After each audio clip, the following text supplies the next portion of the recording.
আপনাদের মাঝে আজকে একটা ভিন্ন রকমের বার্থডে ব্লগ শেয়ার করতে চলেছি। আজ ছিল হচ্ছে 27 সেপ্টেম্বর, যেটা শুরু হয়েছিল রাত 12টায় আমার বেস্ট ফ্রেন্ডের বার্থডে উইশের মাধ্যমে। তো থ্যাঙ্কস টু হার, সে আমাকে দিন ভরে পচায়। আসলে বেস্ট ফ্রেন্ডগুলো এমনই হয়, কিন্তু ভালো দিনগুলোতে স্পেশাল করে দেয় তারাই। তো আমি হচ্ছে গিয়ে রাত্রে একটু পানি খেয়ে নিয়ত করে রোজা রাখি। আসলে আমার প্রতি জন্মদিনে আমি রোজা রাখার চেষ্টা করি নবীর সুন্নাত মেনে, কারণ নবীজি আমাদের প্রিয় নবী হযরত মুহাম্মদ সাল্লাল্লাহু আলাইহি ওয়াসাল্লাম তার জন্মবারের দিন রোজা রাখতেন। তো আমিও যতদিন জানতে পারছি প্রতিবারই চেষ্টা করি যে রোজা রাখার, তো এইবারও তার ব্যতিক্রম হয় নাই। তো আমি বিকালের দিকে মোমোজ বানিয়ে নিচ্ছিলাম। দেখেন মোমোর স্টাফিংটা এমন দিছিলাম। তো এই রেসিপিগুলো আপনারা আমার পেজে পেয়ে যাবেন। তো চেষ্টা করি যে আমার জন্মদিনে আমার ফেভারিট ডিশগুলো যাতে তৈরি হয়। তো এবারও তার একদমই ব্যতিক্রম হয়নি, কিন্তু এই খাবারগুলো আমার আম্মু যেহেতু বানাতে পারে না, মানে চেষ্টা করে না আম্মু, যেহেতু আমি পারি তাই জন্য। তো আমি তৈরি করতেছিলাম।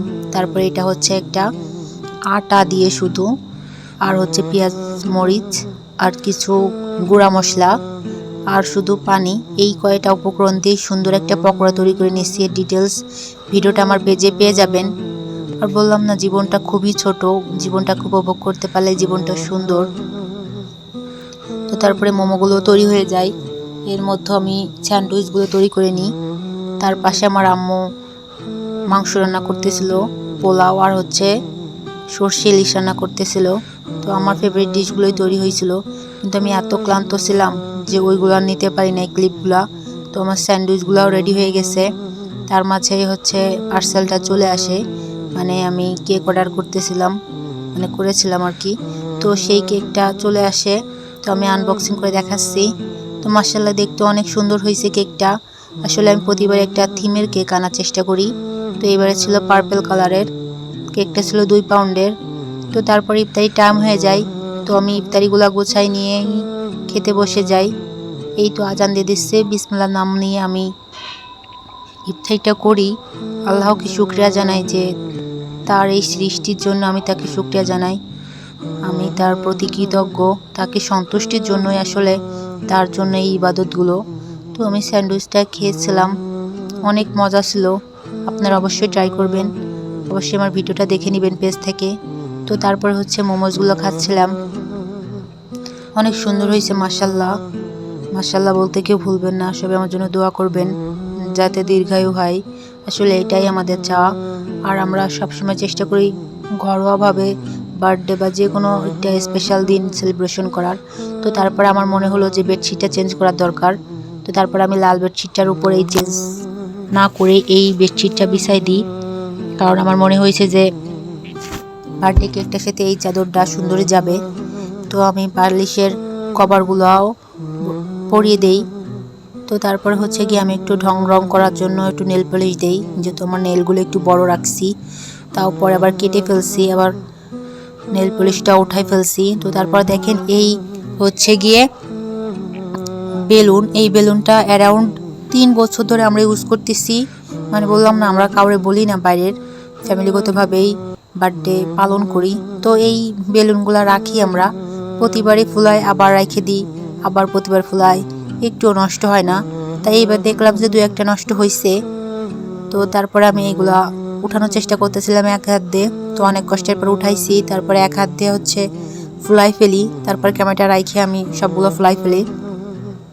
তারপরে দেখেন এই যে এই মোমবাতিগুলো আসলে এত কিউট মাশাআল্লাহ, যে আমি দেখে আর না কিনে থাকতে পারি না। আমি রিসেন্টলি এগুলো কিনছি। তারপরে দেখেন এই যে আমার প্রতিবন্ধী মোমবাতি, যেটা দিয়ে আমি ক্যান্ডেলগুলো ধরাবো। তারপরে হচ্ছে গিয়ে আমি একটু ডেকোরেশন করি, বেলুনগুলো চারপাশে রাখি আর একটা ফোল্ডেবল টেবিলের উপর রাখি কেকটা। তারপরে কেকটা আনফোল্ড করার চেষ্টা করি, কিন্তু নিচে কস্টেপ থাকার কারণে অনেক কষ্ট হচ্ছিল। অনেক কষ্টে আমি কেকটা আনবক্সিং করি। তারপরে হচ্ছে গিয়ে আনবক্সিং করার পর আমি সাইডে বক্সটা সরাই দিই। তারপরে এখন আমি একটু কেকটা দেখাই নিচ্ছিলাম, দেখতে অনেক সুন্দরই হয়েছে, পার্পল থিমের। তো তারপরে ক্যান্ডেলগুলো আমি ধরে নিচ্ছিলাম। প্রতিবন্ধী, আমি আসলে প্রতিবন্ধীটাকে একটু মজার ছলে বলতেছি, আপনারা কেউ মাইন্ড করবেন না। তো তারপর হচ্ছে কি আমি ক্যান্ডেলগুলো ধরাই নিচ্ছিলাম। ধরানোর পর এত সুন্দর লাগতেছিল, পুরো লুকটাই চেঞ্জ করে দিছে। যদিও এই ক্যান্ডেলগুলো ধরানোর সময় আমার হাতে একটু তাপ লাগতেছিল, বিকজ এটা কাচের, সো হাতে একটু লাগতেই পারে।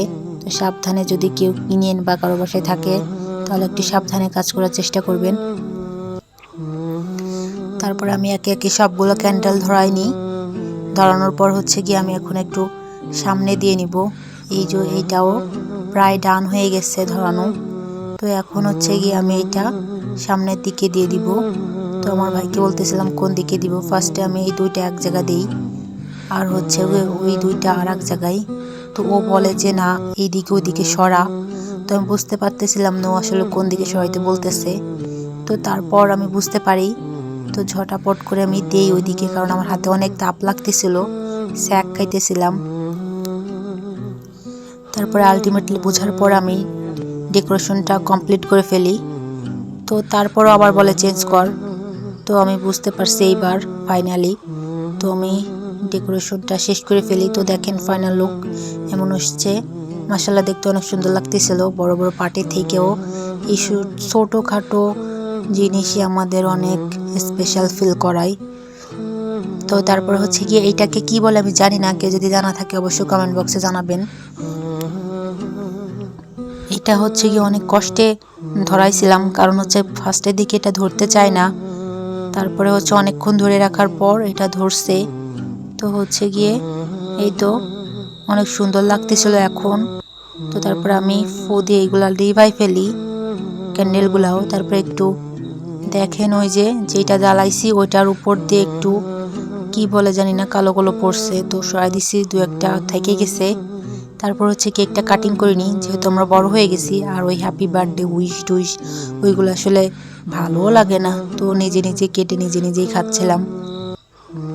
খাওয়ার পরে এই যে প্রজাপতিটা ভাবছি খাওয়া যাবে, আগে একবার মনে খাইছিলাম নাকি সেটা মনে নেই আমার। তো লাস্টে হচ্ছে এটা দিয়ে শেষ করি। তো আল্লাহ হাফেজ এভরিওয়ান।